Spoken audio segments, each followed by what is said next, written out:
지금 방송에서 제공하는 투자 정보는 투자 판단에 대한 조언입니다. 방송에서 제공하는 주식의 가치, 가격 상승 및 가격 하락에 대해서는 방송사에서 보장하지 않습니다.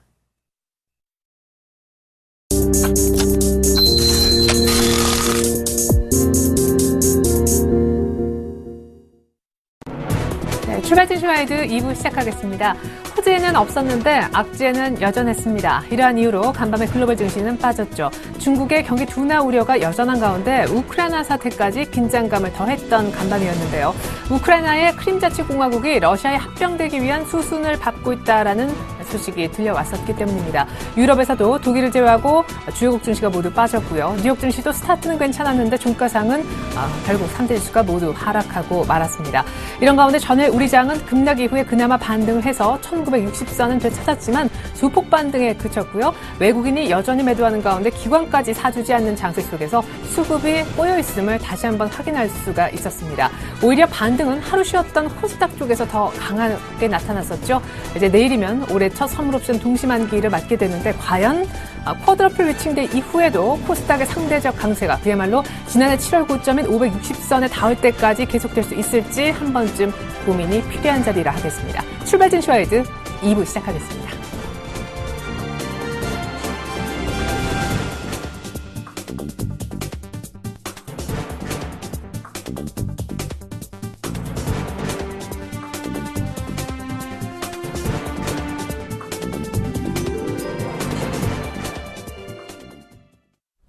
네, 동시만기 앞두고 파생 쪽 전략을 저희가 2부 말미 정도에 준비를 하고 있으니까 끝까지 많은 관심 부탁드리겠습니다. 전일장 다시 보고 오늘장 미리 볼까요? 리뷰 앤 프리뷰 시간입니다.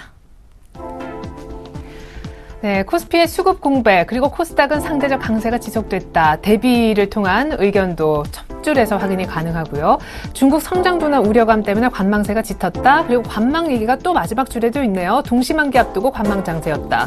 그 밖에 코스피는 개인의 나홀로 순매수에만 수폭 반등이 나온 것이다. 그리고 중소형 개별주 장세도 지속됐다는 의견들 전일장에 관련해 확인해봤습니다. 이어서 오늘장 프리뷰 보시죠. 네, 만기 전 변동성 확대가 될 수 있으니 경계감을 높이자. 그리고 코스닥에서 만약에 조정이 나온다면 코스닥 종목들은 사자라는 의견 나왔습니다. 그리고 중국 우려는 과도한데 분할 매수 접근이 필요하다. 역시 사자라는 의견이 나왔고요. 물론 코스닥 얘기인지는 모르겠지만요.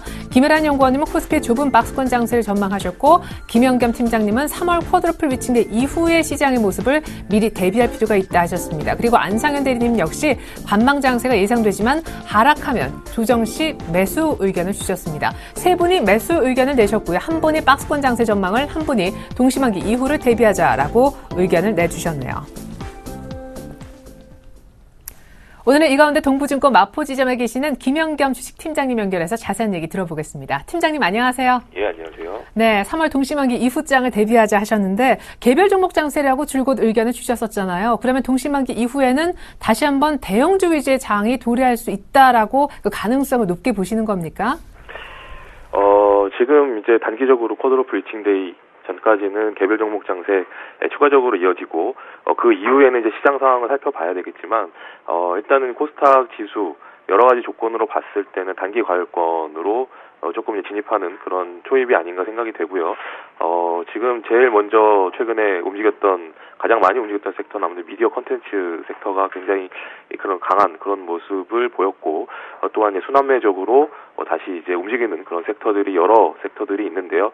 그 중에서 오늘 같은 경우는 단기적으로는 제가 봤을 땐 바이오 헬스케어, 의료기기 이런 쪽 섹터의 주식들을 좀 잘 봐야 되지 않는 하루인가. 오늘만 놓고 보면 이제 그렇게 생각이 들지만 중요한 점은 지금 이제 그 대외적인 환경이 지금 여러 가지 이제 좀 불확실한 그런 이벤트들이 이제 주 후반 다음 주 초까지 좀 이어지죠. 우크라이나 문제도 있고 그다음에 FOMC 회의도 이제 17, 18일 날 있기 때문에 일단 이때까지는 조금 관망 자세, 대외적으로 관망 자세가 좀 이어지지 않을까라고 생각이 되고 오히려 조금 안 좋은 얘기가 나오면 변동성이 조금 나올 수 있는 그런 다음 주 초까지 예상이 좀 되는데요. 그 상황에서 우리가 해야 될 거는 단기적으로는 당연히 지금 매기가 이제 붙고 괜찮은 이런 중소형주 위주의 계속해서 플레이를 해야 되겠지만 중요한 점은 1분기 실적 발표가 나올 때쯤부터 조금 대형주가 이제는 올해 들어서 대형주가 좀 움직이는 그런 큰 틀에서 움직이는 그런 모습이 나올 수 있다고 생각이 되고요. 지금부터 거기에 좀 대비를 이제부터 천천히 시작하는 그런 자세도 좀 필요하지 않을까라고 생각이 되는데요. 그 이유는 뭐 여러 가지가 있겠지만 중요한 점은 뭐 중국에서 최근에 수출입 동향이 좋지 않게 나왔지만 최근에 위안화 약세가 가팔라지면서 오히려 앞으로는 수출이 중국 회사 입장에서는 이런 환경이 수출 입장에서 나쁜 환경이 아니죠. 좋은 환경이죠. 우리 역시 중국의 수출 비중이 높다는 점 여러 가지 관점에 생각해 봤을 때는 우리 경기 관련 민감주 역시 좀 길게 봐서는 지금 이제 좀 저점, 무릎 아래인 저점 부근으로 주식이 좀 내려오고 있다라는 건 확실한 것 같고요. 또한 일본 같은 경우는 오히려 에너지 수입이 급증하면서 경상주식 적자가 심해지고 아베노믹스에 대한 우려가 커지면서 환율이 이제 더 이상 가지 못하는, 오히려 4월 이후에는 소비세 인상 이후에는 오히려 엔화 강세도 좀 점치고 있는 그런 이제 관점이 좀 나오고 있는 상황에서 이런 여러 가지 상황은 우리 시장에서는 굉장히 좀 좋은 그런 여건이 아닌가 생각이 되고요. 거기에 있어서 큰 종목에서는 최근에 흐름이 좋은 그런 종목, 그다음에 섹터로는 뭐 자동차나 그다음에 조선업 역시 저는 지금 저점이라고 생각이 되고요. 그렇기 때문에 큰 틀에서는 이런 큰 전략에서 좀 대형주 비중을 서서히 늘리는 그런 걸 지금도 시작해야 된다고 생각이 되고, 단기적으로는 아까 말씀드린 대로 뭐 의료기기, 바이오 이쪽이 오늘이나 이제 단기적으로는 조금 더 미디어 콘텐츠는 좀 단기적으로 좀 많이 올랐다고 생각이 되고요. 순환매 차원에서는 바이오와 헬스케어, 의료기기, 전기차 관련주 이런 쪽 주식들을 좀 중요하게 보셔야 되지 않나 생각을 하고 있습니다. 큰 틀에서는 단기 과열권에 접어든 코스닥 종목보다 이제 슬슬 대형주 쪽, 흐름 좋은 쪽으로 옮겨갈 준비를 해야 되겠지만, 단기적으로 코스닥 중소형주를 조금 더 하고 싶으신 분들은 그래도 많이 오른 미디어 콘텐츠 쪽보다 바이오 헬스케어, 전기차 쪽으로 약간 관심을 틀어보는 것도 단기 수익률 제고에 도움이 되겠다라고 얘기해 주셨습니다. 지금까지 동부증권 마포지점 김현겸 주식팀장님을 통해 향후 장에 필요한 전략들 미리 챙겨봤습니다. 잘 들었습니다. 감사합니다.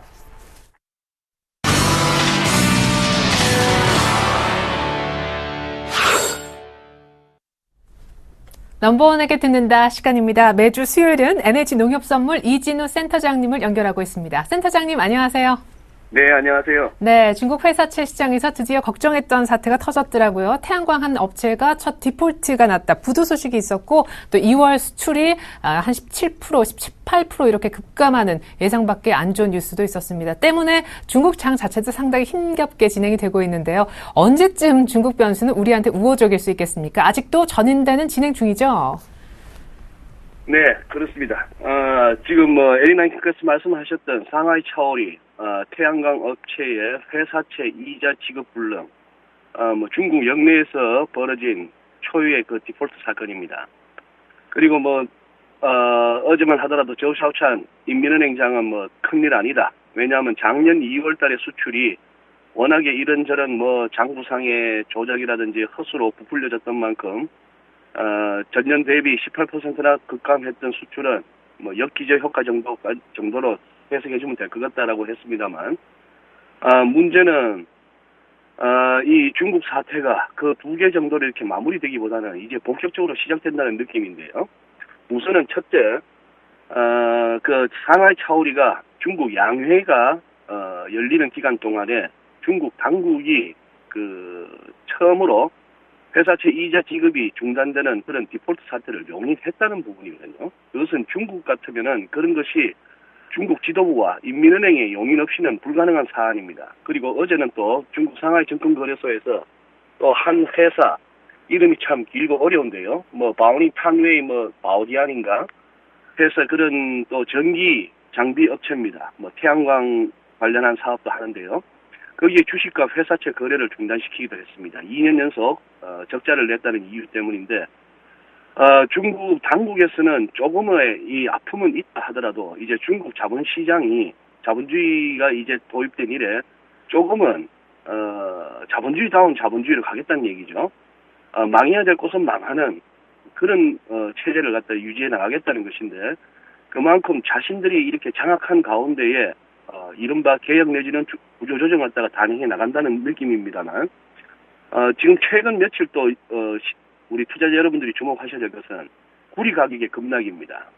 어제만 하더라도 초반 반등이 좀 나올까 싶었던 그 구리가 다시 또 이렇게 무너지면서 그러네요. 뭐 LME 시장에서 거래되고 있는 구리 선물 가격 기준으로는 6,475로 끝났다는 얘기는 작년에 저점이었던 6,600 그리고 뭐 월간 차트상으로 짚어지던 그 기술적인 마지막 기댈 만한 금융위기 이후의 상승폭에 대한 절반 수준인 6,500도 무너지는 구리가 이렇게 무너진다는 얘기는 그동안 구리를 갖다가 무리하게 끌어들여서 그걸로 또 이렇게 위안화를 만들어 이제 상품에 또 투자하고 돈을 만들어내던 뭐 중국에 있어서 구리도 돈입니다. 그렇게 하던 그 메커니즘에 지금 문제가 생겼다는 것인데요. 그래서 지금 중국 변수는 지금부터가 시작이고 과연 이제 우리가 예전에 연준이 모든 것을 다 컨트롤하면서 해나갈 것이라고 믿었다가 리만 사태 이후에는 또 허둥지둥거리는 연준을 보았는데요.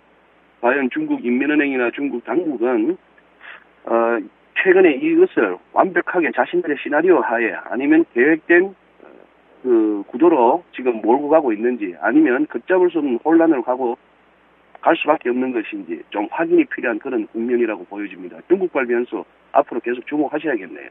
네, 우리 시장 얘기해볼까요? 1980을 결국 뛰어넘지 못하더니만 다시 박스권에 갇혀버렸습니다. 50선 좀 올라와도 60선 정도인데 랠리다운 랠리는 언제부터 가능하겠습니까? 랠리다운 랠리. 지금 뭐 이틀 연속 뉴욕 증시도 3대 지수가 한꺼번에 같이 이렇게 밀리는 현상 참 오랜만에 보게 되죠.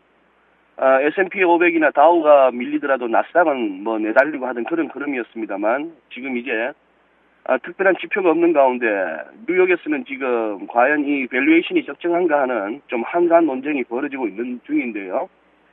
그러네요. 우리 증시 언제 가겠습니까? 미국 증시 계속 달려줘야 될 것이고 아시아의 중국이나 니케이 같은 쪽에 중일 시장 편안하게 가져야 되겠고 뭐 유럽도 마찬가지입니다만 그 와중에 무엇보다도 경험적으로 우리 또 외국인들이 계속해서 현선물 할 것 없이 매수세를 유지해 줘야만이 이제 랠리다운 랠리가 이어진다고 볼 수 있겠죠. 그렇지만 지금 제가 말씀드린 이 모든 조건이 현재로서는 어울리지가 않는 국면입니다. 저도 이렇게 상황이 뭔가 이렇게 좋게 긍정적으로만 바라보기 힘든 상황이라서 일주일에 한 번씩 연결되는 이 시간을 통해 시청자 여러분에게 이렇게 듣기에 편안하신 말씀을 못 드려서 죄송합니다만 그동안에 외국인들 매도가 이렇게 강해지는 와중에 주가가 급락할 때마다 그래도 이렇게 매수로 대응했던 우리 개인들은 조금만 더 버티면은 또 이렇게 조금의 이익을 내고 나올 수 있는 지수상으로 봤을 때는 그런 흐름이 꾸준히 이어졌는데요. 지금은 바깥 변수들이 모두가 이렇게 우리에게 우호적이지 않습니다. 이런 국면에서 과연 밤사이에 있었던 뉴욕 증시의 급락이나 중국발 변수 이런 쪽을 어떻게 이제 대처할 것인지 그 부분에서는 조금 지금은 조심해야 될 부분이죠. 지난주 제가 말씀드렸던 1975포인트 다음에 1985포인트 일주일 내내 그 부분이 쉽지 않았다는 얘기죠. 여전히 박스권이고 위가 무겁다 하는 것은 지금 뭐 확인된 상황입니다. 네. 자, 그러면 충분히 수렴됐다라고도 보여지는 우리 달러원은 어떻게 흘러갈지 그 방향성도 좀 여쭤보고 싶습니다. 최근에 변동성만 조금 커지고 있는데 계속 그냥 박스권에 갇혀만 있네요. 네, 갇혀 있고 뭐 이동평균선 수렴 과정 기술적으로는 그렇게 말씀드릴 수가 있는데 저의 느낌은 그러네요. 뭔가 이 환율이 좀 이렇게 크게 튀어오르기 전에 계속해서 에너지 축적 과정이다 하는 느낌이 들고 있습니다. 뭐 번번이 지금 환율이 오를 만한 재료는 많았죠. 배당금, 역성금 수요도 있을 수가 있고 시황에서 언급되는 이란이 그동안 국내에 묶여있던 원유 수출 대금이 좀 풀려나간다든지 아니면은 뭐 엔원 환율이 좀 반등이 올 수 있다 등등에 기대했던 역내외 딜링 세력들의 롱플레이가 계속 무산되면서 퍽퍽 쓰러지는 가운데 환율이 좀 이렇게 급락이 나오긴 했습니다만 그 와중에도 60원이 계속 지켜지고 50원대 진입이 어려운 가운데 또 지난 밤사이도 마찬가지죠. NDF 시세가 또 71원대로 어제 현물 종가 대비 한 4, 50점 이상 높은 레벨에서 끝났습니다. 조금은 한 일주 아니면 좀 길어야 2주 정도 이 이동평균선들이 이렇게 모인 가운데에 위든 아래든 방향을 잡는 그 과정이 이제 소요될 것으로 보입니다만, 환율 느낌이 그러네요. 조금 이렇게 계속해서 위쪽을 노리는 그런 느낌이 듭니다. 관건은 이게 이제 진짜 다시 한번 80원 위로 해서 1100원도 노릴 수 있는 장인가 하는 부분은 금주 이렇게 74원 1074원을 갖다 올라설 수 있는가 하는 부분을 한번 이렇게 눈여겨보셔야 될 것 같습니다. 1074원이 일단 위쪽으로 갈 수 있는, 열릴 수 있는 크리티컬 레벨이다, 이런 얘기셨네요. 내일 김충수 한은 총재가 주재하는 마지막 금통위가 열리게 됩니다. 일단 내일까지 회의까지는 동결을 보시는 전문가들이 거의 뭐 대부분이다 할 정도인데, 이후에는 금리가 변동이 좀 생길 가능성이 높다고 보시는지, 그것도 같이 좀 여쭤보겠습니다. 네, 뭐 김충수 총재께서야 이제 뭐 마지막 이제 금통위를 주재하시는 입장이고, 뭐 인지상정입니다. 이제 곧 후임 새로운 하는 총재도 결정된 상황에서 뭐 특별하게 기준금리 관련해서 의사결정을 내리기는 힘들고 또 그렇게 하지 않는 것이 또 예의가 되겠죠. 그런 측면에서 이제 시장의 관심은 이제 새롭게 하는 총재로 내정된 이주열 총재가 새롭게 이제 총재로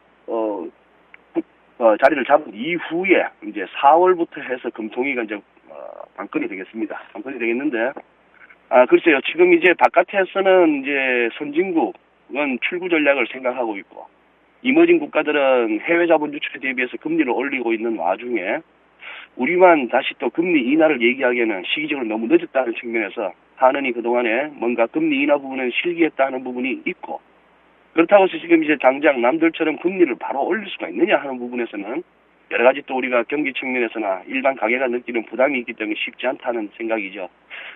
그래서 뭐 기준금리 시장금리의 변동은 그렇게 뭐 가능성은 높지 않다고 보여지고, 주식시장과 외환시장과 더불어서 국내 채권시장에 들어와 있는, 국채시장에 들어와 있는 외국인들 동향이 결국은 관건이라고 보입니다. 그때 이주열 총재의 하는 총재 내정 소식이 알려지던 날, 그때에게 우리 채권시장이 한번 충격을 받으면서 금리가 일시 급등하는 양상을 보이기도 했는데요. 결국 채권시장에서도 이미 많이 끌어안고 있는 외국인들의 이 국채선물 누적 순매수 이 부분을 어떻게 처리할 것인가 하는 부분들, 그리고 우리 원화자산이 통으로 묶여서 원화강세냐, 원화자산의 강세냐, 약세냐 하는 이 흐름으로 당분간 이렇게 쫓아가야 될 것 같네요. 네. 그래요. 금리 인하는 약간 타이밍이 늦은 감이 있고, 금리 인상하기에도 역시 좀 상황이 만만치 않다 하셨습니다. 이후에 상황 지켜봐야 될 것 같네요. 마지막으로 1번 얘기해 보겠습니다. 지금 우크라이나 사태도 불거져서 안전자산 선호 현상도 충분히 더 불거질 수 있는 그런 상황이고, 4월 소비세 인상 이전에는 추가 부양 카드를 확실히 아끼는 일본의 모습을 어제 BOJ 회의 결과를 통해서도 볼 수가 있었는데요. 지난해 4분기 성장률, 경상수지 적자, 이거 뭐 부진한 거 보니까 아베노믹스는 이제 정말 맛이 갔구나 하는 생각도 들었습니다. 향후 엔달러 추가적으로 엔저 나오기 좀 어려울 것 같은데, 엔달러 전망하고 니케이 전망 같이 좀 묶어서 여쭤보겠습니다. 네, 뭐 어제 구로다 총재의 그 한계가 드러났습니다. BOJ의 금융정책회의에서는 뭐 지난달과 전혀 뭐 달라진 톤을 볼 수가 없었고, 시장 일각에서 기대하는 추가적인 양적 완화도 전혀 뭐 의지가 없음이 나타났는데요. 그보다는 지금 이렇게 한 1년 넘게 아베 총리가 독주를 해오다가 국내외적으로 이렇게 그 정치적인 역풍을 맞고 있는 가운데에 지금 당장 BOJ가 뭔가를 하기는 힘들다고 보여집니다. 자, 니케이도 그동안에 연초 이후에 급락에 대해서 지금까지 흐름으로 봐서는 기술적 반등의 수준이고요. 어제 종가가 니케이 225 지수가 15,224엔인데요. 글쎄요, 이걸 지금 15,000엔에 안착했다고 보기에는 좀 힘듭니다. 뭐 1.5%만 오늘 밀린다 하더라도 당장 15,000이 깨지는 국면이고, 밤사이 이렇게 미국 흐름이나 방금 말씀드린 뭐 구리, 중국발, 악재 이런 것들이 감안된다면 조금 이렇게 니케이도 다시 15,000엔의 안착 부분을 확인이 필요합니다. 그리고 달러엔 같은 경우도 역시 아직은 101엔과 103엔 사이에 박스권 상단위까지는 올라갔습니다만 103엔 돌파가 확인되지 않았다는 측면. 그리고 결국은 다가오는 일요일입니다. 지금 3월 16일 날 소치에서 벌어지고 있는 동계 장애인 올림픽이 끝나고요. 그날은 또 크림반도의 자치공화국 주민들이 러시아와의 합병 여부를 결정짓는 투표가 있죠. 이 두 개가 결정되고 나면은 아무래도 푸틴 대통령이 움직일 것 같습니다. 그랬을 때 시장 반응도 봐줘야 되겠죠. 남은 요 며칠은 이제 곧 다가올 변동성 확대에 대비해서 시장이 안중못을 하는 그 기간으로 보여집니다. 투자자 여러분께서 긴장을 늦출 수 없는 시기네요. 네, 다음 주 이제 주말에 있을 우크라이나 사태 업데이트 뉴스가 반드시 체크 사항이 될 것 같고 다음 주에 또 3월 FOMC 회의까지 예정이 돼 있죠. 변동성 확대될 수 있으니까 여러 면에서 관찰이 필요한 시기다 하셨습니다. 지금까지 NH농협선물 이진우 센터장님과 함께해봤습니다. 분석 잘 들었습니다, 센터장님. 네, 고맙습니다.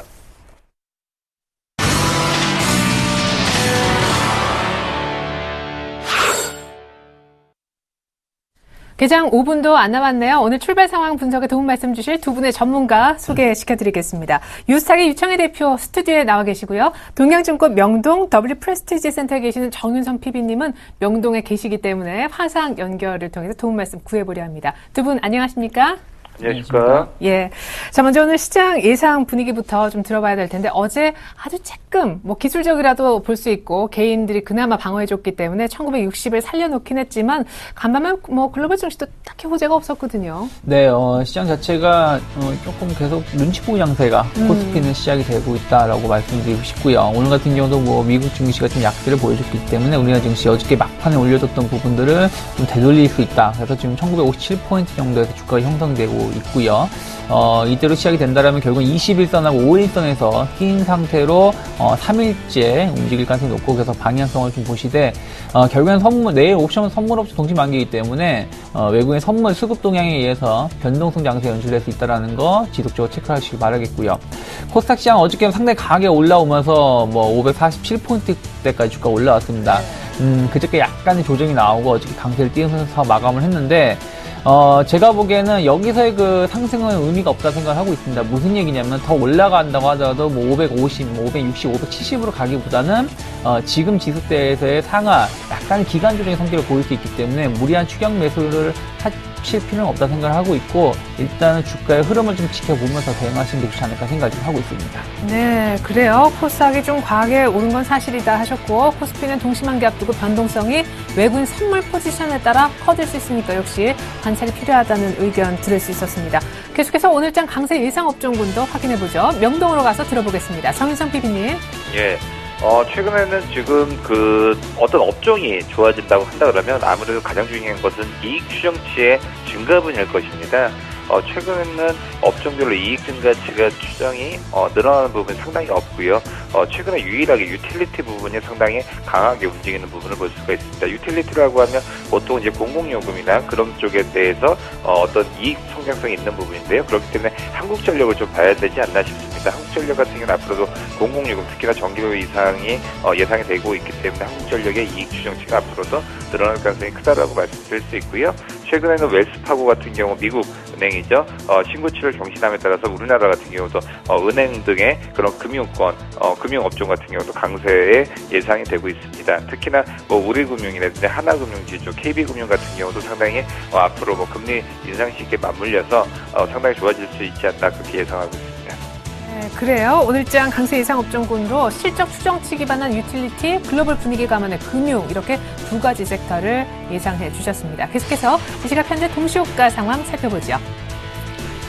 한 캐나다 FTA가 8년 8개월 만에 드디어 타결이 됐다고 하죠. 현대차가 오늘 플러스 출발할 것으로 보여지고요. 어제 기아차의 소울 EV라는 전기차가 출시가 됐죠. 어제 기아차는 기관에 가장 많은 러브콜을 받았던 그런 종목인데 어제도 3인방 가운데 가장 많이 오르더니 오늘도 상승폭이 현대차보다 더 크게 나오리라 보여집니다. 하지만 네이버는 어제도 종가상은 마이너스로 끝났었는데요. 삼성전자와 함께 오늘 보합권 정도의 출발만 예상되고 있습니다.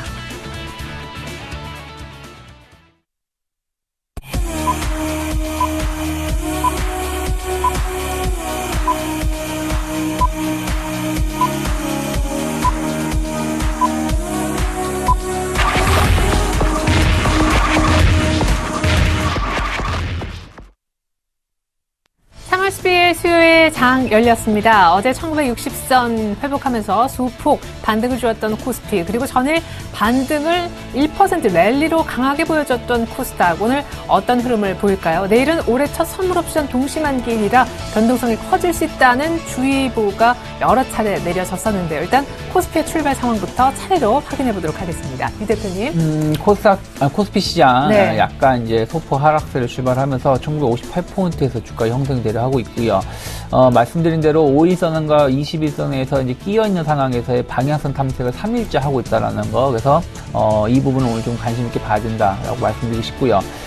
코스닥 시장 같은 경우는 소폭 상승을 해가지고 548포인트에서 주가 형성되고 있는데, 일단은 최근에 많이 올랐던 부분들, 그리고 21선과의 이격도 과도하기 때문에 추가적인 상승보다는 약간 상승폭을 축소하면서 시장이 움직일 가능성이 없다. 그러면서 오후장 되어서 방향성이 결정질 가능성이 없지 않을까 생각을 하고 있고요. 환율 같은 부분들은 전체적으로 지금 우리가 좀 봐야 될 부분들이 1065원 정도 상태에서 우리가 치고 70원대로 올라가는지, 아니면은 다시 65원 이하로 60원 이하로 내려가는지 여부를 좀 봐야 된다 생각을 좀 하고 있고요. 일단 전체적으로 제가 봤을 때는 환율은 뭐 좀 작은 진폭을 두고 움직일 가능성이 높기 때문에 환율보다는 만기를 앞두는 선물을 좀 관심 있게 봐야 되지 않을까 생각을 하고 있고요. 선물 같은 경우 253포인트에서 형성이 되고 있고, 베이시스가 좀 약세로 좀 보이고 있다는 부분들이에요. 그렇다면 외국인 선물 매매 동향에 따라서 프로그램 매도가 좀 강하게 나올 수 있다는 걸 염두에 놓고요. 그러면서 계속 말씀드리지만 6월물의 선물 미결제 약정이라든지 이쪽에 대한 거래가 얼마나 활성화되는지 여부를 좀 체크를 하시면서 대응하시면 좋지 않을까 생각하고 있습니다. 네, 오늘 선물 쪽 분위기까지 전해 들었습니다. 잠시 후에 저희가 1부, 2부의 끝부분 정도에서는요, 내일 동시만기 앞둔 파생 전략을 꼼꼼하게 챙겨드리려고 준비를 하고 있으니까 끝까지 많은 관심 부탁드리겠습니다. 일본 증시 어떻게 출발했는지 전해드릴게요. 어제 BOJ에서 그나마 수출 전망을 하향한 것이 아마 향후에 부양책을 혹시 시사하는 거 아닌가, 이런 기대감 때문에 일본장이 좀 올랐었는데 오늘 다시금 내립니다. 1.5% 가까이. 사실 어제 구로다 총재가 당분간은 부양책 쓸 생각이 없다라고 장 끝나고 발표하면서 그 실망감도 있었던 것으로 보이는데요. 15,000선 다시금 턱걸이하는 그런 상황입니다. 조금 전에 저희가 이진우 센터장님 연결했었을 때 15,000선 안착이라고 보긴 믿기 좀 어렵다. 지금까지의 상승은 반등으로 기술적으로 보여진다 하셨는데 정확히 오늘 다시 빠지면서 그런 말에 힘을 실어주고 있네요. 계속해서 시가총액 상위주 모습 보여드립니다. 네, 삼성전자가 오늘 1% 가까이 조정을 받으면서 131만 원대로 내려서고 있습니다. 동시만기 전에 60일 이평을 뚫을 생각은 전혀 안 보이고 있죠. 현대차가 오늘 플러스를 내고 있는 가운데 모비스는 30만 원대 초반에서 움직임 거의 없고요. 현대차도 오늘은 플러스입니다만은 2월 들어서 거의 탄력은 사실상 떨어진 상황이라고 보여집니다. 네이버도 어제 한번 삼성증권 목표가 상향 소식 때문에 급등을 해봤지만 87만 원대 후반만 건드렸을 뿐 하락 조정을 받은 가운데 오늘도 장 초반에 약간의 반등만 보여주고 있습니다. 한일은 계속해서 이평선 플레이 정도만 유효하리라 보여질 정도로 이평선에 대롱대롱 매달리는 그런 상황이 되겠고요. 삼성전자 우선주도 오늘 삼성전자 본주와 함께 빠지고 있습니다.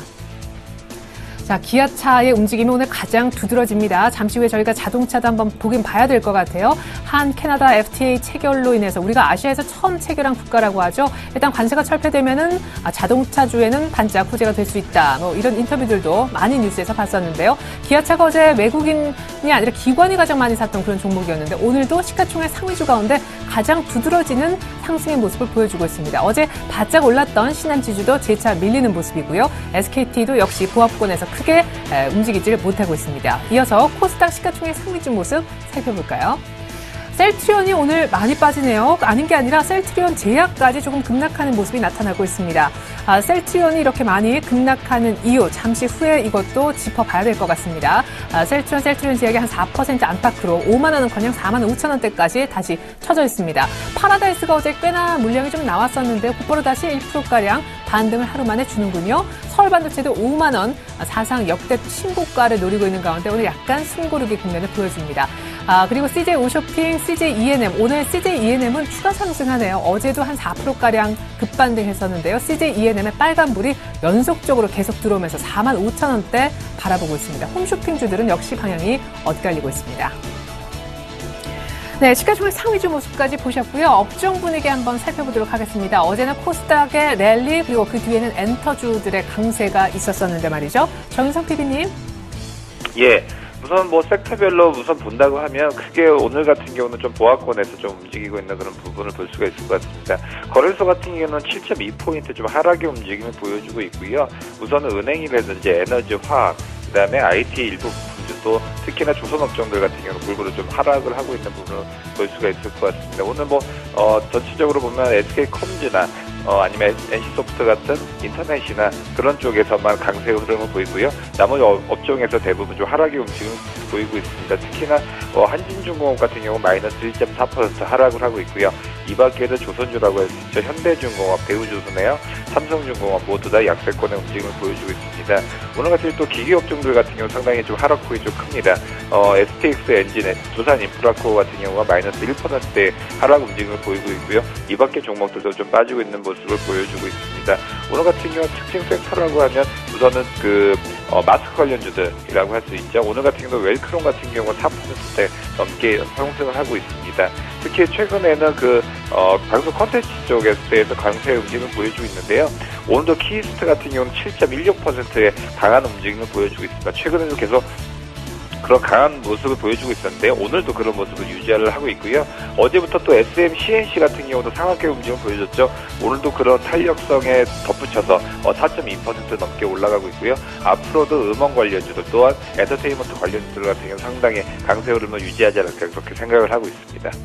오늘도 키스트는 어제 상한가에 이어서 급등한다라는 소식 전해드릴 수 있었습니다. 엔터주 분위기 중요한 종목이 있으면 오늘 또 한번 살펴봐야 될 것도 같네요. 계속해서 시장 수급 한번 살펴보고 싶어요. 일단 코스닥은 오늘 548선까지 터치를 아침에 시작부터 했었고요. 코스피는 1950선 지금 중반까지 쳐져 있는데 수급이 아직은 그렇게 좋아 보이지는 않은 것 같네요. 네, 수급 전체적으로 보신다면 약간 외국인들 소폭 매도를 보이면서 시장을 좀 압박하고 있고요. 유가증권 시장 70억, 코스닥 43억 정도 매도를 하고 있고요. 선물 쪽도 소폭 매도 전환됐고요. 프로그램 쪽은 전체적으로 이제 차익 쪽에서 약간 매도가 나오고 있고, 우호적인 수급은 좀 보이지 않는다. 오히려 개인들만 좀 매수세를 보여주면서, 옵션 쪽에 양매수를 보이고 있다는 부분들. 시장이 좀 묶일 가능성이 높지 않을까 생각을 좀 하고 있고요. 업종별로 본다면 기계 업종군들 외국인 좀 강하게 매도가 나오고 있고요. 오히려 자동차 관련 운수 장비 좀 강하게 매수가 들어오는데, 반대로 또 이쪽은 또 기관 쪽에 대해서 강하게 매도가 나오고 있다는 부분들 좀 체크해야 되지 않을까 생각을 좀 하고 있습니다. 네.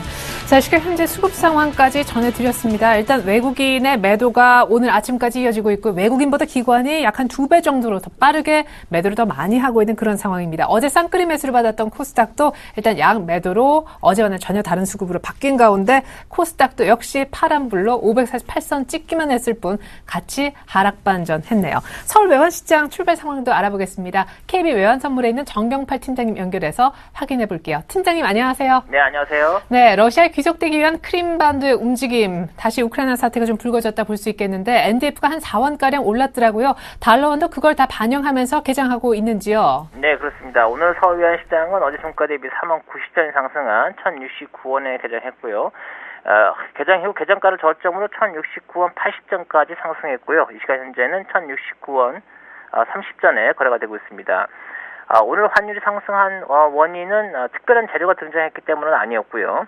기존에 등장했던 위험 회피 재료에 대해서 심리적인 불안감이 더해지면서 위험 자산과 위험 통화들이 약세 압력을 받은 결과라고 볼 수 있습니다. 어제 저녁에 발표된 미국의 도매 판매는 예상보다 호조를 보였습니다만 위험 선호도 상승에 전혀 영향을 주지 못했고요. 오히려 중국발 위험 회피 재료에 압도되면서 외환시장에서는 엔화가 강세를 보였고요. 호주 달러와 뉴질랜드 달러 등이 약세를 보이면서 원화를 비롯한 신흥국 통화들이 동반 약세 압력을 받았습니다. 중국발 위험 회피 재료라는 것은 중국의 수출 지표 부진과 회사채 디폴트 우려감이 동시에 등장하고 있는 것인데요. 중국 수출 지표의 경우 통상적으로 2월과 3월에는 부진한 모습을 매해 반복적으로 보여왔고요. 부진의 원인이 계절적인 요인이라는 점을 감안해서 지표가 발표된 8일 이후부터 어제까지 시장에 미치는 영향은 제한적이었습니다. 그러나 중국 무역 지표의 부진이 실제로 중국 경기가 둔화된 결과일 가능성이 제기되면서 구리 선물 가격 등 상품 시장이 부진한 모습을 보인 점 등이 신흥국 통화 약세에 영향을 미쳤다고 보고요. 여기에는 어제 일본 중앙은행이 자산 매입 규모를 동결한 점이나 여전히 진행형이라고 볼 수 있는 우크라이나 사태 등이 엔화 강세에 영향을 주면서 크로스 거래 관계에 있는 위험 통화들의 약세 압력을 강화시켰다고 볼 수 있습니다. 외환 시장에서 호주 달러가 급락한 점을 근거로 볼 때 여러 위험 회피 재료 가운데 가장 중심에 서 있는 것은 중국발 위험 회피 재료라는 것을 알 수 있습니다. 올해 들어서 달러 원이 상승세를 보일 때 항상 등장했던 재료는 미 경제지표 호조에 따른 테이퍼링 지속에 대한 기대감과 중국발 경제지표의 부진이었습니다. 최근 미국의 2월 고용지표가 예상보다 호조를 보이면서 이번 달에 예정되어 있는 미 연준의 3월 FOMC 회의에서 추가 테이퍼링이 예상되고 있는 점과 중국발 위험 회피 자료가 동시에 등장하고 있는 것은 달러 원의 상승 요인이 큰 변함 없이 반복되고 있다는 것을 보여주고 있고요. 달러 원이 지난 2월 6일 이후 현재까지 1,060원과 1,080원 사이의 박스권을 유지하고 있다는 점을 감안해 볼 때 다시 1,070원대 후반까지 상승할 가능성을 열어둘 필요가 있다고 보고 있습니다. 수출업체들 역시 이러한 관점으로 시장을 바라보고 있다면 고점 매도의 시기를 늦출 것으로 보고요. 이는 다시 달러 원 상승에 영향을 줄 것으로 보고 있습니다. 네, 그래요. 중국발 위험 회피 재료 여기에다가 고용지표 호조 속에 테이퍼링 속도도 빨라질 거란 기대감, 수출업체도 내고 물량 출해 시점을 늦춘다면 박스권이 살짝 위쪽이 진짜 1,070원이 뚫릴 수가 있을 것 같네요. 지금까지 KB 외환선물 정경발 팀장님 통해 환시장 분위기 전해드렸습니다. 잘 들었습니다. 네, 감사합니다.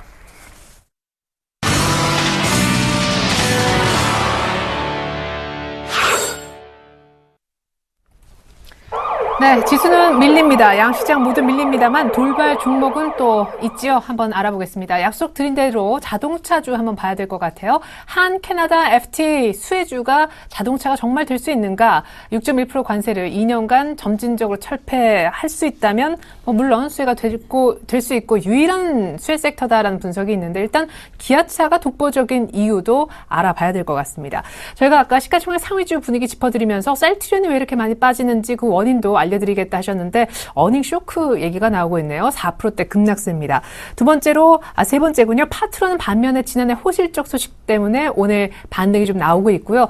하나케미칼이 얼마 전에 GDR 발행한다라는 이슈를 한번 뿌렸던 그런 종목일로 기억을 하는데 다우케미칼의 일부 기초화학 부분을 인수한다라는 요 설이 돌면서 조회 공시에 들어간 상황입니다. 주가는 약간 주정을 보이고 있는데 자동차주부터 차례로 살펴보도록 하겠습니다. 돌발 종목 분석 정윤성 PB님이 명동에서 도와주시면 좋겠습니다. PB님. 예, 먼저 그 자동차 업종, 특히나 그 캐나다와의 FTA 체결 소식에 의해서 좀 강세 움직임을 보여주고 있고요.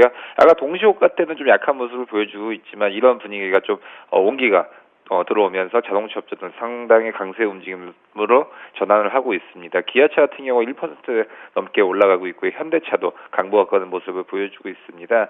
한국과 캐나다 FTA 타결로 가장 큰 수혜 업종으로는 아무래도 자동차 업종을 들 수가 있을 것 같은데요. 우선은 캐나다와의 교역 확대가 이제 기대가 될 것 같고요. 기존의 그 교역 항목 중에서 자동차 수출이 가장 큰 비중을 차지했었습니다. 그렇기 때문에 아무래도 FTA를 하면 관세가 철폐가 되면서 자동차에 대한 수출 물량이 가장 크게 늘어날 것은 좀 어떻게 보면 당연하다고 그렇게 예상을 할 수 있을 것 같습니다. 캐나다로 수출되는 품목 중에서 1위가 바로 자동차였는데요. 지난해 비중이 거의 42%에 차지했었습니다. 그 외에도 부품과 타이어가 또 각각 3위와 5위를 했기 때문에 앞으로도 자동차 완성품뿐만이 아니라 타이어라든지 부품 업체들도 같이금 수혜를 받을 수 있다라고 판단하시면 좋을 것 같습니다. 지난해 수출한 그 국산 자동차는 거의 총 13만 대 에 육박을 했었고요. 전체 자동차 수출의 4.3% 정도에 차지를 했었습니다. 특히 현대차, 기아차 같은 경우는 지난해 캐나다 승용차 시장에서 거의 각각 13만 7천 대와 7만 2천 대를 판매해서 합산 점유율이 거의 12%로 포드와 크라이슬러, GM에 이어서 4위였습니다. 그렇기 때문에 거의 미국 쪽에 관련된 회사들 외에는 수입차로서 가장 독보적이었다라고 볼 수 있을 것 같습니다. 그렇기 때문에 이렇게 FTA가 체결이 되면서 기존의 캐나다에 대한 수출 물량의 탄력은 더욱더 받을 것으로 좀 예상이 되고 있습니다. 앞으로도 기아차와 현대차 같은 경우는 글로벌 판매, 특히 중에서도 캐나다의 수출 비중이 앞으로도 계속적으로 늘어날 것으로 보고 있기 때문에 이런 부분이 분명히 자동차 업종에서 큰 영향을 줄 것이다라고 말씀드릴 수 있겠고요. 자동차 업종들 같은 경우 최근에 좀 하락 부분이 있다가 다시금 좀 반등 국면에 있습니다. 특히나 기아차 같은 경우가 현대차에 비해서 좀 하락폭이 좀 컸었는데요. 그럴 때는 저점 다지기의 움직임이 좀 언제든지 나올 수 있다라고 말씀드릴 수 있고요. 하지만 기아차 같은 경우는 지금 현재가가 56,000원대인데요. 거의 지금 한 6만 원 선대까지는 약간의 매물성이 있다. 그렇기 때문에 여기를 뚫어주기 전까지 상당히 좀 횡보 국면도 있을 수 있다는 점은 좀 유념을 해주시길 바라겠습니다. 두 번째 종목은 셀트리온인데요. 셀트리온 최근에 보면 주가 움직임의 측면이 상당히 불규칙하다는 부분을 볼 수 있을 것 같습니다. 보통 종목들 움직임을 보면 5일선이다, 21선이다, 또 매물대를 맞고 상당히 좀 어떻게 보면 좀 큰 흐름을 가지면서 떨어지건 올라가건 간에 어떤 일정의 흐름을 그렸던 부분을 볼 수가 있는데요. 셀트리온은 참 이렇게 차트 부분도 일정치 않고요. 규칙적인 측면이 상당히 좀 어긋난 그런 종목의 움직임을 보여줬었는데요. 아니나 다를까 또 오늘 같은 경우는 어닝 쇼크에 대한 뉴스가 나오면서 3.9% 정도 하락을 하고 있는 상황입니다. 지난해 매출액 같은 경우 2,262억 원으로 전년 동기 대비해서 거의 35%가 하락을 했고요. 당기 순이익 같은 경우가 1,225억 원으로 41.3% 감소를 했었습니다. 지난해 11월 수주하고 납품을 완료한 바이오시밀러 항체의약품 같은 경우 매출액이 1,200억 원 연간 실적에 포함이 안 돼 있기 때문에 실적이 악화됐다라는 이유로 좀 셀트리온은 좀 얘기를 하고 있는데요. 앞으로도 임상용 물질과 상업용 물질이 서로 다른 것에 비해서 생산이 돼서 안전성 테스트를 해야 될 필요성이 있다라고 좀 얘기를 하고 있기 때문에 이런 실적 악화 부분은 또 다시금 2분기 때는 재무제표에 어느 정도는 좀 안정성이 좀 반영이 돼 있지 않나 그렇게 회사는 얘기하고 있지만 앞으로도 시장에서 보는 셀트리온의 움직임은 상당히 좀 비관적인 움직임을 보여주고 있습니다. 특히나 비관적이라고 하기보다도 앞으로 예상하기가 굉장히 힘든 움직임이 되어 있기 때문에 이런 부분에 접근하실 때 상당히 좀 단기 매매에 좀 임해야 될 필요성이 있어 보이고요. 셀트리온은 특히나 차트 부분이 일정치가 않기 때문에 급락 시에 저점 매수 또 급등 시에는 이게 일부 매도의 그런 단기 매매가 상당히 유효해 보인다고 말씀드릴 수 있겠습니다. 세 번째 종목은 파트론인데요. 파트론 오늘 같은 경우 4.2% 좀 기분 좋은 출발을 하고 있습니다. 상당히 좀 실적 부분이 좋게 나왔죠. 영업이익 같은 경우가 1,358억 원으로 전년 동기 대비해서 49%나 증가를 했었습니다. 같은 기간 매출액 같은 경우가 1조 993억 원으로 25%가 늘었고요. 당기 순이익 같은 경우가 55%로 증가해서 1,107억 원으로 집계가 되어 있는 상황입니다. 아무래도 파트론 같은 경우는 지금 전체적으로 중저가 스마트폰 시장에서의 수혜가 좀 기대가 되고 있고요. 특히나 스마트폰 시장에서 성장세가 둔화가 되면서 부품업체인 파트론 같은 경우는 실적이 어느 정도 영향을 받을 것은 좀 불가피해 보입니다. 그렇기 때문에 앞으로도 어느 정도의 그런 실적의 급등세가 나오지는 힘들지 않을까 그렇게 예상을 하고 있고요. 그렇기 때문에 파트론은 이번에는 실적이 좋게 나왔지만 앞으로 다른 시장에 대해서 이렇게 캐파가 키워주지 않고 오로지 지금 스마트폰의 부품주로서만 나온다고 한다 그러면 앞으로 이렇게 추세적인 상승이 나오기는 좀 힘들지 않을까 그렇게 예상을 하고 있습니다. 지금 차트를 보더라도 파트론 같은 경우 26,000원까지 가다가 지금 거의 13,600원대까지 계속적으로 주가가 흐르는 모습을 볼 수가 있거든요. 그 모습은 바로 스마트폰 시장이 어느 정도 그런 둔화세가 되고 있든 그런 부분과 일맥상통한다고 볼 수가 있을 것 같습니다. 그리고 또한 지금 일본 같은 경우가 21선과 61선 밑에 있습니다. 그렇기 때문에 이 이평선을 골든 크로스로 이렇게 상승 국면으로 반전을 하기에는 상당히 큰 에너지가 필요하다고 볼 수가 있고요. 그 필요한 에너지는 스마트폰의 증가세보다도 어떤 다른 태블릿이라든지 다른 어떤 그 영업적인 측면에서의 분위기 반전이 좀 필요하다라고 말씀드릴 수 있겠습니다. 마지막으로 말씀드릴 종목은 하나케미칼인데요. 하나케미칼 같은 경우는 미국의 다우케미칼 그 법인을 인수를 하겠다라고 얘기가 나오면서 2.6% 하락을 하고 있습니다. 시청자분들 같은 경우는 피인수 업체 같은 경우는 아무래도 이런 뉴스가 나오면 급등세가 있고요. 인수 업체 같은 경우는 주가가 하락하는 부분을 볼 수가 있을 것 같은데 오늘 같은 경우는 하나케미칼이 그런 움직임을 보여주고 있다라는 부분을 염두에 두시기 바라겠습니다. 세계 1위 가성소다 등 소재산업부 부분에서의 M&A 참여를 하기로 좀 계속적으로 하나 쪽에서는 얘기가 되고 있고요. 특히나 김승현 회장이 사실상 경영 복귀에 맞아서 앞으로도 대규모 신사업 프로젝트에 좀 나설 것으로 보고 있습니다. 아무래도 분위기 쇄신이 또 필요하다라는 부분도 볼 수가 있을 것 같은데요. 미국 다우케미칼 같은 경우가 따로 떼어내서 지금 매각을 하려고 하고 있고, 이 부분 같은 경우는 약 50억 달러, 오늘 한화 같은 경우는 5조 3천억 원으로 규모의 세계 1위 기초화학 사업부 인수전이라고 될 수 있을 것 같습니다. 앞으로도 한화케미칼을 통해서 다우케미칼 같은 경우는 인수 계획을 지금 앞으로 진행 중인 것으로 얘기가 되고 있고요. 그렇기 때문에 오늘 같은 경우는 조회 공시가 좀 나왔던 부분이 볼 수가 있을 것 같습니다. 앞으로도 그 다우케미칼 같은 기초 화학 분야와 또 한화케미칼 같은 기존의 화학 분야와의 시너지 효과도 당연히 이어질 것으로 보고 있습니다. 앞으로도 M&A라고 한다 그러면 시청자 여러분들도 한 가지를 항상 M&A에서 기준을 세우셔야 될 것 같습니다.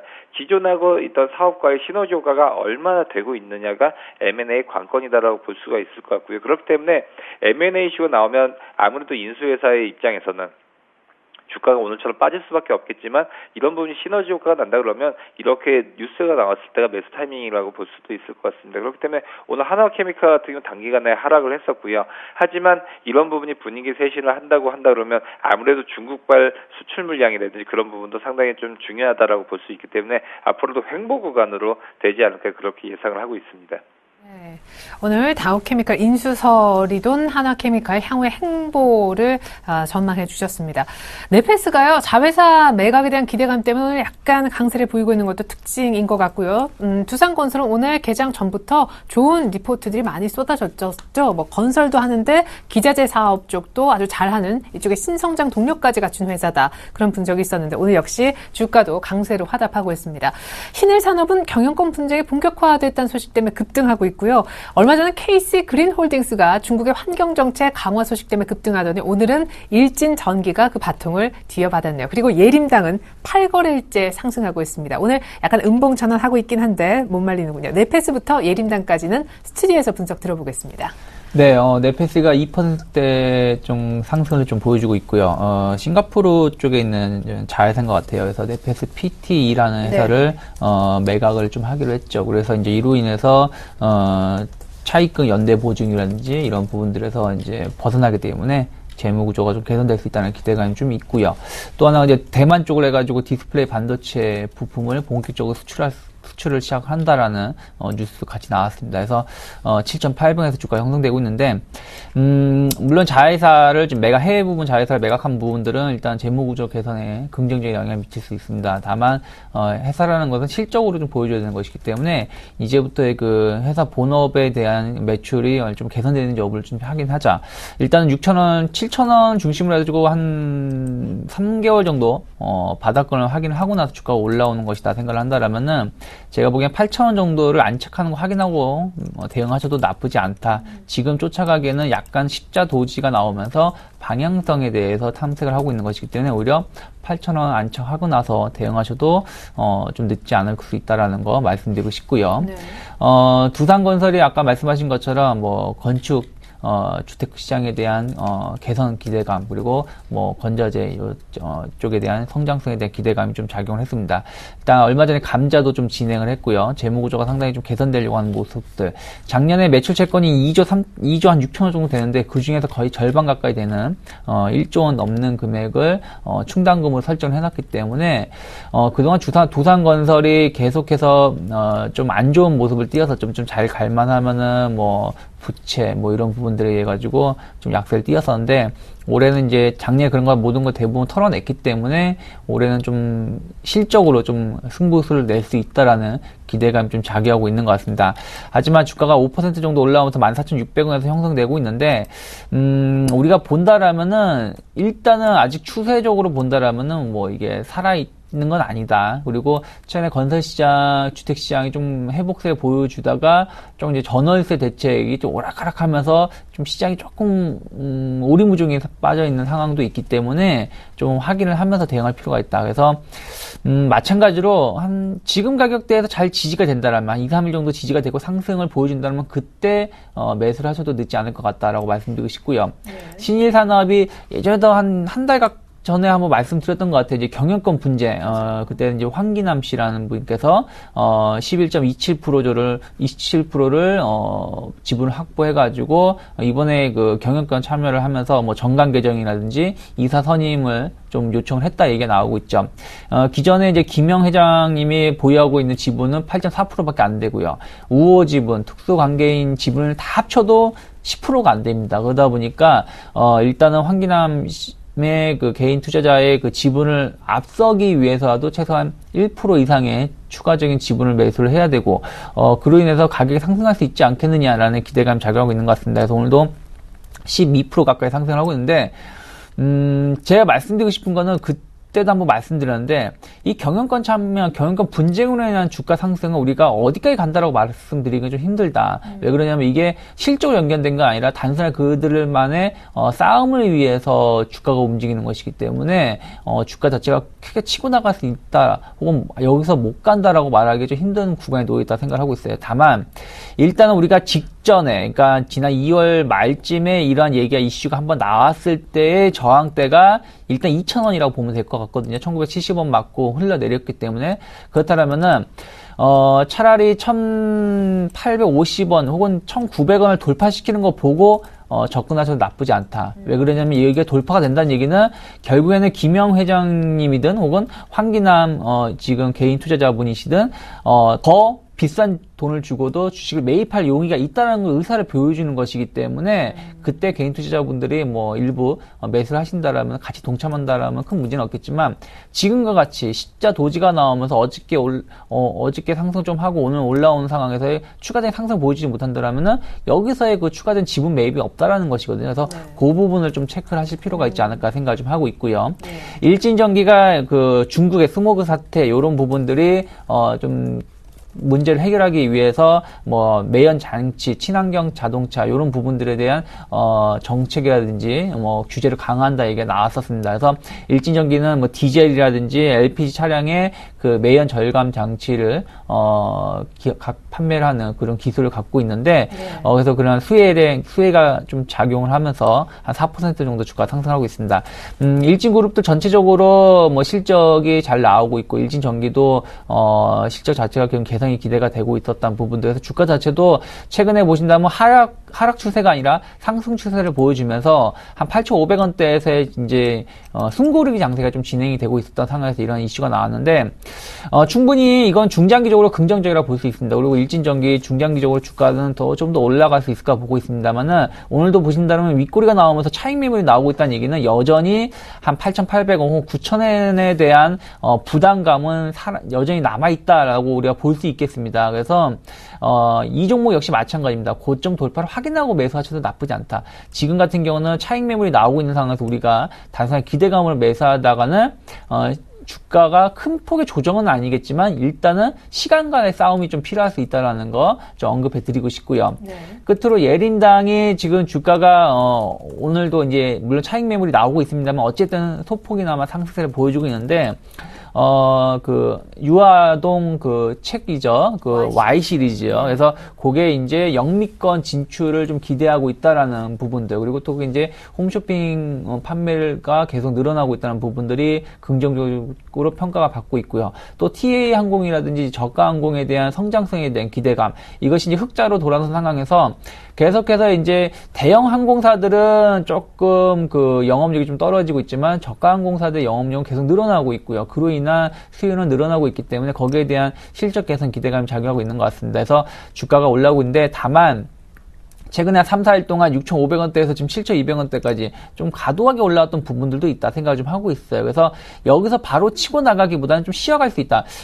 티웨이 항공의 주가를 최근에 한 1년 정도 흐름을 보신다면은 크게 치고 나가고 나서 이 고점대에서 한번 쉬워주고 눌리고 가는 모습을 좀 띄었었기 때문에 21선하고 이격도가 과도하다는 걸 본다라면은 여기서 더 올라간다고 하더라도 지금 가격대는 또 다시 한번 흘러내려올 수 있다라는 거. 그래서 무리하게 추격 매수를 하기보다는 한 일주일 정도 주가 흐름을 체크하고 대응하시는 게 좋지 않을까 생각 좀 하고 있습니다. 네, 예림당까지 스튜디오에서 특징 분석을 들어봤습니다. 4분기 깜짝 실적이 나와서 강세를 보이는 그런 종목과 1분기 실적 기대감에 오르는 이른바 실적 관련주 3인방 신원과 테라젠 이텍스, 일진디스플레이 묶어서 한번 보려고 하고요. 오늘 에이블CNC가 가뜩이나 진행이 좋았는데 현금 배당 주겠다 얘기하면서 오늘 중요한 아주 그 주가를 뚫어내는 듯한 모습입니다. 덕양산업은 사상 최고의 배당을 약속했습니다. 때문에 급등하고 있는데 배당 관련된 두 종목에 앞서 실적 관련된 3인방부터 체크를 해보겠습니다. 다시 명덕으로 나가서 들어볼게요. 예.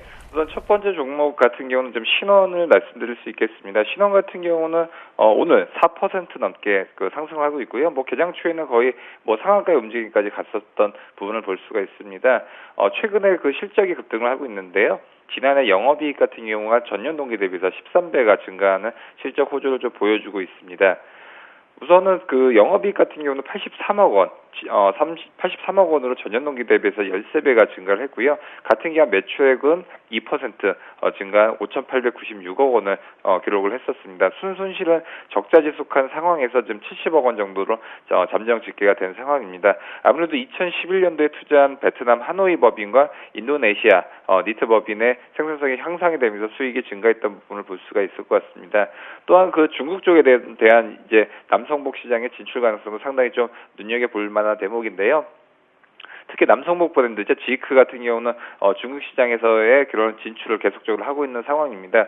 지이크 파렌하이트 같은 경우는 중국 전체 매출에서 1위인 그 백화점이 있습니다. 항주 대하 백화점이라고 하는데요. 그쪽에서 남성 브랜드 1위를 지금 기록할 정도로 지금 인기를 끌고 있습니다. 그렇기 때문에 지금 중국 현지 기업들 같은 경우도 이제 독점 계약의 요청 같은 경우도 지금 오고 있다라는 뉴스가 나오고 있는데요. 그렇기 때문에 앞으로도 이런 중국 쪽에 대한 어느 정도의 그런 소비자층을 공략할 수 있냐가 앞으로 신원의 그 장기적인 흐름에 뒷받침될 것 같습니다. 두 번째 종목 같은 경우 테라젠 이텍스인데요.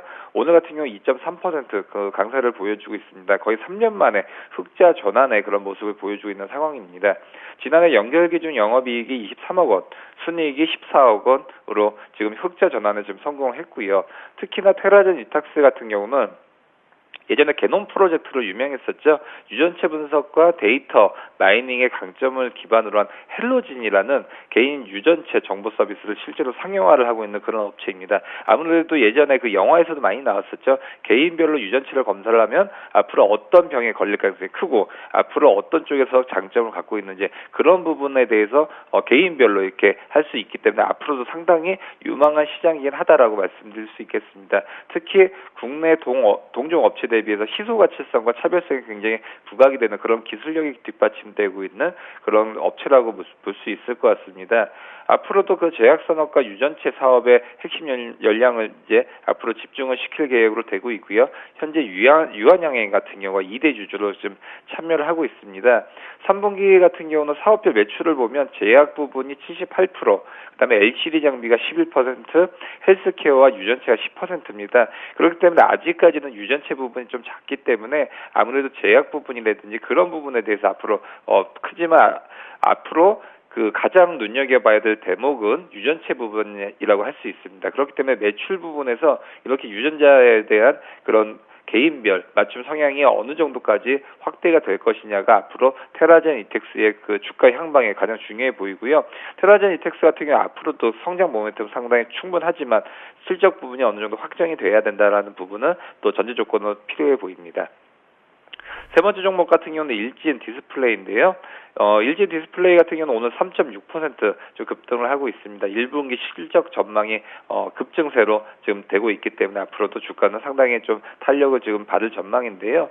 특히 지난해 4분기 실적은 매출액 1,260억 원, 영업이익이 103억 원으로 지금 기대치에 부합을 했고 앞으로 1분기 같은 경우는 매출액이 1,956억 원, 영업이익 같은 경우 179억 원으로 전분기 대비해서 거의 50% 60%와 70% 대폭 성장할 것으로 되고 있습니다.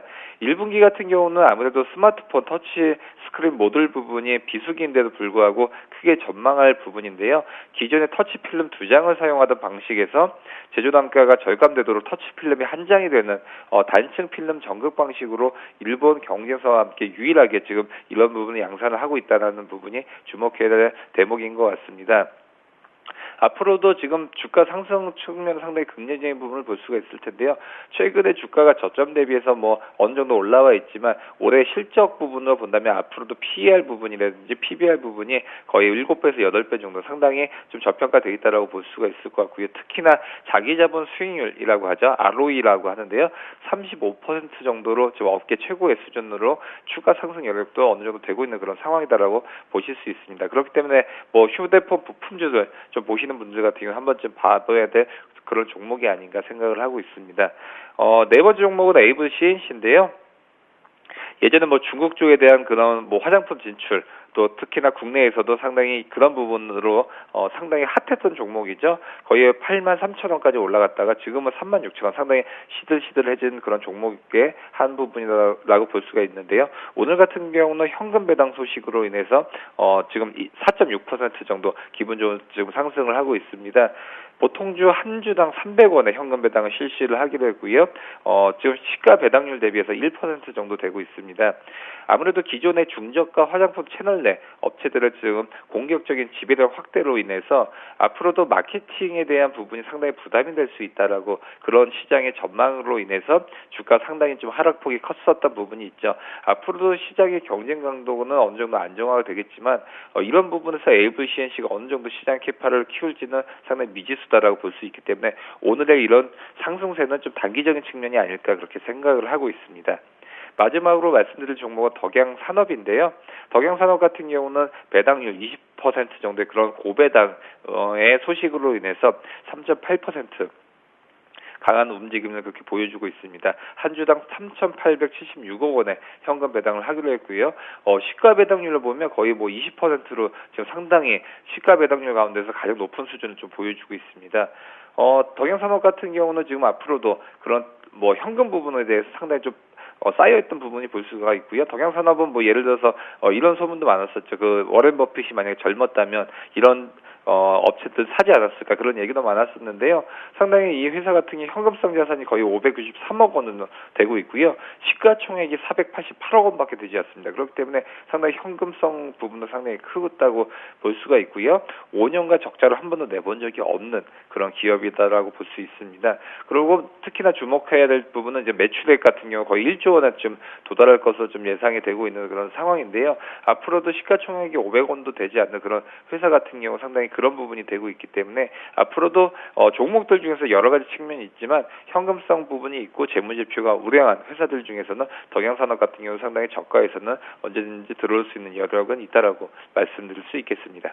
네, 이 정도로 특징주는 마무리를 좀 지어야 될 것 같지만 엔터주 분위기는 한 번쯤 제가 살펴야 되겠다라고 미리 언급을 좀 드렸었죠.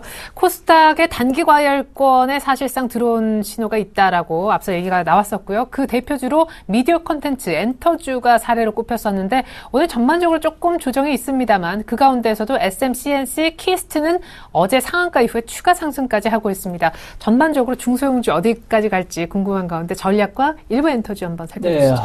솔직히 엔터주들 좀 기대감으로 좀 올랐던 부분들이 있고요. 네. 좀 과도하게 올랐던 부분이 있습니다. 그래서 제가 보기엔 지금 쫓아가는 거는 상당히 기름을 안고 불 속을 뛰어드는 것 같까 마찬가지로 말씀드리고 싶고요. 좀 쉬어가는 모습을 좀 확인하고 접근하시는 게 좋다 생각을 하고 있고. 보고 계신 분들은 팔아야 할 때가 온 거죠. 제가 보기에는 일부 차익 실현하는 부분도 나쁘지 않다 생각을 하고 있고요. 일단 SMCNC 같은 경우는 일단 엑소에 대한 기대감도 작용하고 있고 이런 거 있지만서도 결국은 중국에 대한 기대감으로 다 올라왔다는 부분도 본다면 이게 좀 해소가 된다라면은 다시 좀 하락할 수 있다는 거 말씀드리고 싶고요. 오히려 이제 SM이라든지 YG 엔터테인먼트 같은 경우는 이제 가수들이 이제 신곡이라든지 이런 부분들에 발표에 대한 기대감이 있기 때문에 좀 추가적인 상승 가능할 수 있지 않을까 생각을 하고 있고요. 그래서 SM, YG 엔터테인먼트는 지금 조금 일부 담아보겠다는 건 제가 말리진 않겠습니다만은 이제 제작 쪽으로 하는 FMCC라든지 뭐 키스트 같은 경우는 좀 과도하지 않을까 생각을 하고 있고요. 오늘자 전령은 그렇습니다.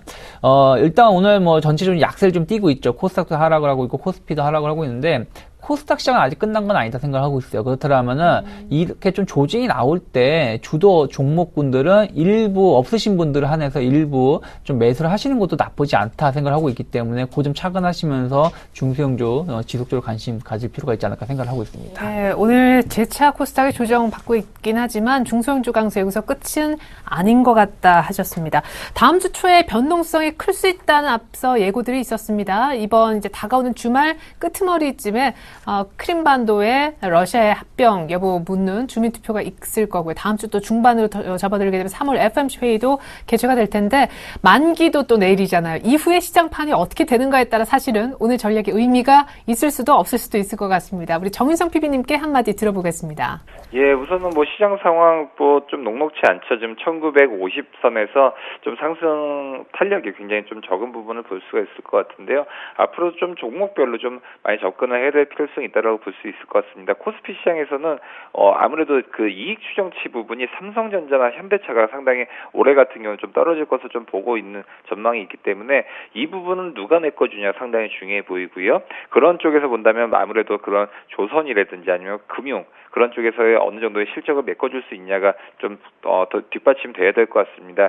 또한 그런 개별 종목으로 간다 그러면 좀 중소형주들도 한번 좀 봐야 되지 않나 싶고요. 아까도 말씀드렸다시피 뭐 컨텐츠 업종이라든지 아니면 제약 바이오 쪽에서도 앞으로 어느 정도 탄탄한 실적을 갖고 가는 그런 종목들, 특히나 꿈이 있는 그런 기업들도 한 번쯤은 봐야 되지 않나 싶습니다. 그래요. 어닝 쇼크나 셀트리온은 바이오 오늘 분위기에 약간 찬물을 끼얹는 감이 없지 않아 있지만요. 지금까지 유스탁 유창희 대표님, 동양증권 정윤성 PB님 도움 말씀 들어봤습니다. 수고 많으셨습니다. 감사합니다.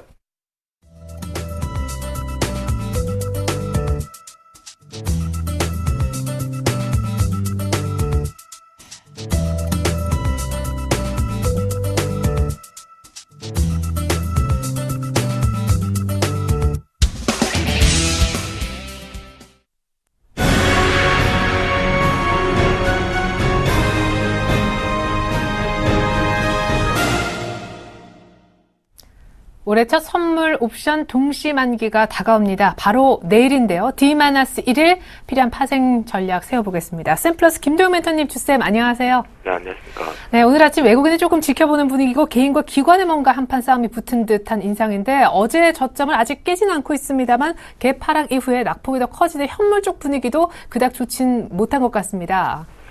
네, 맞습니다. 지금 전반적으로 이제 시장에서는 미결제를 청산을 하면서 그에 따른 롤오버 규모를 결정을 짓고 있다라고 바라보시는 것이 가장 좋을 것 같습니다. 그러다 보니까 시장이 전체적으로 비추세 구간 쪽으로 좀 잡혀 있는데요. 단순하게 기술적 분석과 보조 지표를 놓고 보면 지금 조정포로 조정 쪽으로 들어가야 되는 거는 맞습니다. 하지만 이 동시 만기 지금 여론에서 나오고 있는 내용의 데이터들을 대부분 분석해 보시면 바로 이 매수차익 잔고 쪽을 가지고 이 스프레드를 SP 값을 가지고 해석을 하는데요. 현재 간격마디 쪽에서 많이 간격이 줄어들었다는 것 부분, 그리고 매수차익 잔고 자체가 부담스럽지 않은 구조원대 부분에 발생이 되다 보니까 조금 눈치 보는 장세 쪽에서 큰 추격은 없을 것이다라고 얘기가 나오고 있는데요. 자, 해발 동반한세 개파락 출발 이후에 전체적으로 수급은 눈치를 보고 있다. 그러면 지수는 왜 빠지느냐? 종목이 빠지고 있기 때문이다라고 보시면 좋겠습니다. 종목에서는 현재 방어할 수 있는 업종 자체가 전혀 나오지 않고 있고 일단 눌러주고 있다라고 바라보실 수가 있겠고요. 업종별 순환매 준비는 지금 스타트가 좀 되고 있는 것 같은데 아직까지는 이 동시 만기가 끝나고 나서 시장의 색깔은 분명하게 좀 갈릴 것 같습니다. 누구나 지금 계속 똑같은 업종을 얘기하고 있다면 그 업종의 변화는 충분히 나타날 것이고 이번 파동에서는 주도 종목이 그러니까 대장주라고 많이들 얘기하대요. 1등주. 종목이 좀 바뀔 겁니다. 그 부분 반드시 체크를 해보시면 좋을 것 같겠고요.